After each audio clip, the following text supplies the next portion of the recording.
Hola, mi nombre es Juan Bautista, actualmente estoy cursando segundo año de la licenciatura en Relaciones Internacionales y en esta primera parte del audio me gustaría explicarles un poco cómo están organizados los programas de la materia. El programa de la materia es algo que ustedes siempre tienen que tener a mano para poder estudiar la materia, ya que es la guía que nos permite saber cuál es la bibliografía que vamos a tener que estudiar y cuáles son los conceptos principales que vamos a tener que resaltar de cada uno de esos textos.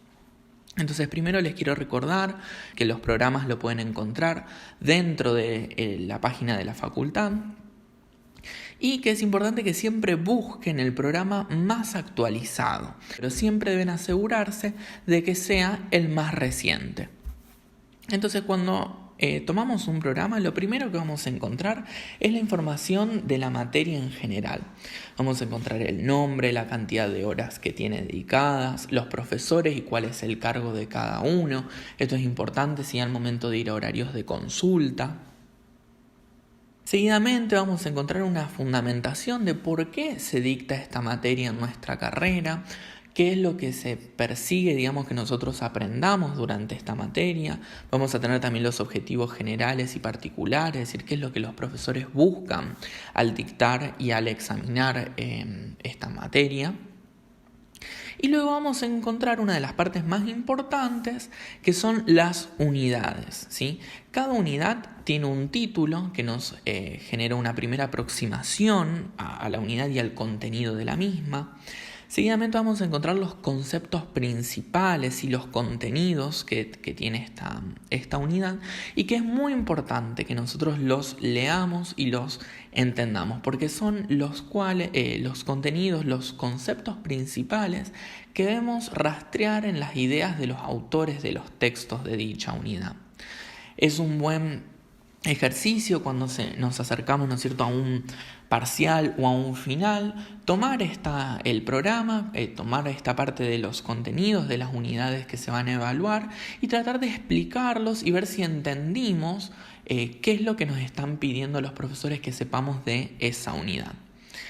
Seguidamente vamos a encontrar la bibliografía y acá debemos hacer la distinción entre bibliografía obligatoria, que es aquella que sí o sí debemos leer y que es la que se va a tomar en el examen tanto parcial como final, y que siempre es importante que nosotros veamos cuáles son las páginas que están incluidas. No siempre se incluye el texto completo, sino que a veces se hace una selección de páginas. Entonces es importante verificar que las páginas que nosotros leímos sean las que teníamos que leer acorde al programa.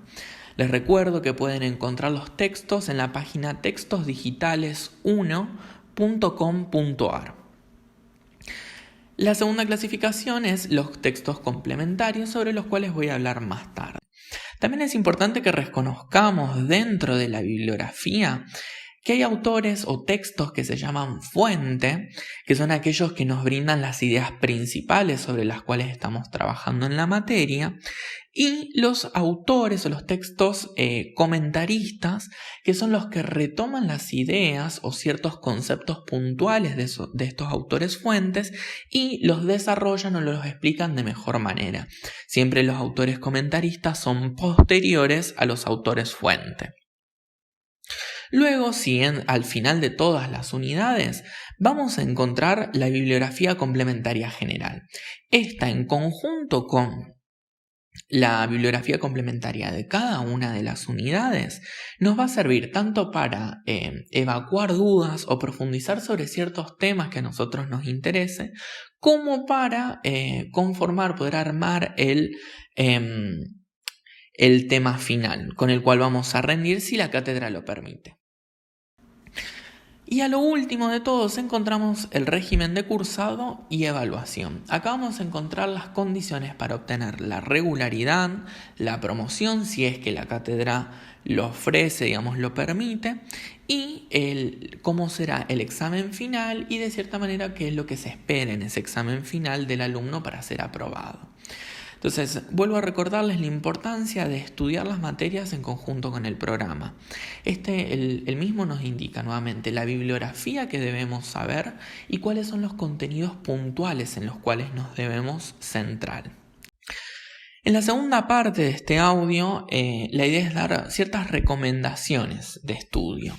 Ahora es importante hacer la aclaración de que cada uno de nosotros tiene un proceso de aprendizaje distinto y que ustedes van a tener que ir buscando cuál es la técnica de estudio y la forma de estudio que a ustedes más les sirve. Por eso los invito también a que busquen en internet, en YouTube, en Instagram, distintas técnicas, distintas formas para estudiar, para resumir, y que las vayan probando hasta encontrar cuál es la que a ustedes más les sirve. Primero que todo, recordarles que nuestras materias requieren mucho tiempo de lectura y eso es algo que nosotros no podemos cambiar y que no podemos hacer caso omiso. Entonces, es importante adquirir el hábito de estudio, sentarnos a leer.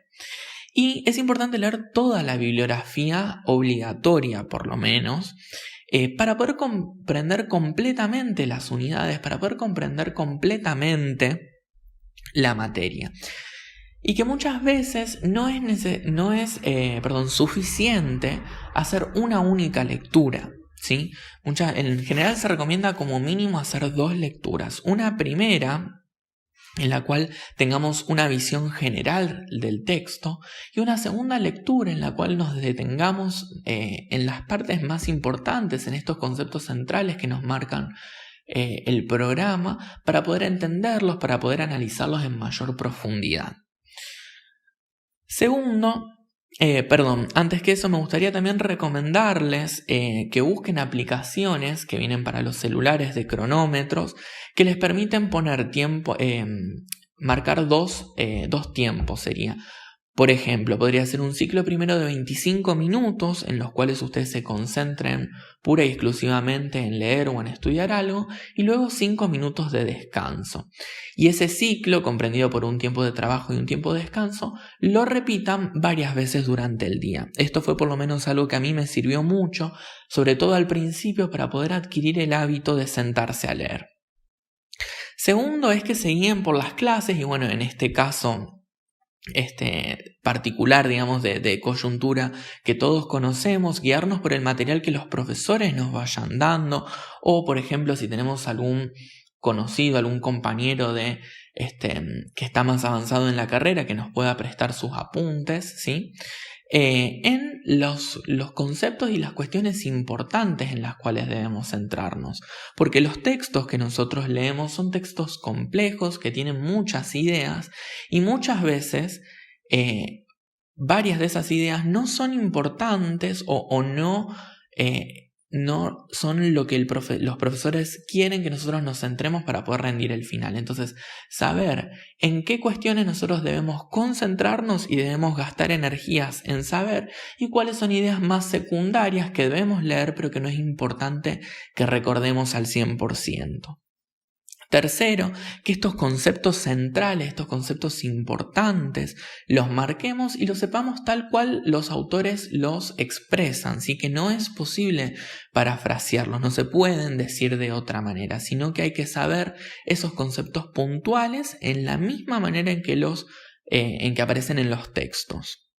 Cuarto, es también una buena idea practicar oralmente, explicar estos conceptos, explicar la conexión entre los distintos conceptos y las distintas unidades de la materia, para así desarrollar nuestra expresión oral y poder llegar mejor preparados al final.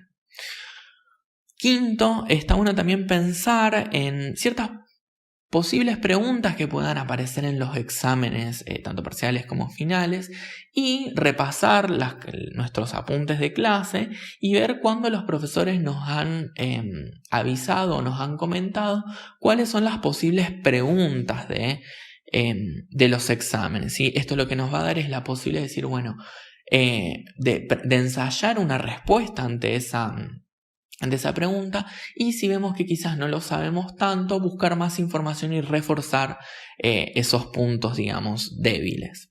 Entonces, bueno, ya para concluir, me gustaría retomar esto que mencioné anteriormente, que nuestras carreras requieren de mucho tiempo de lectura.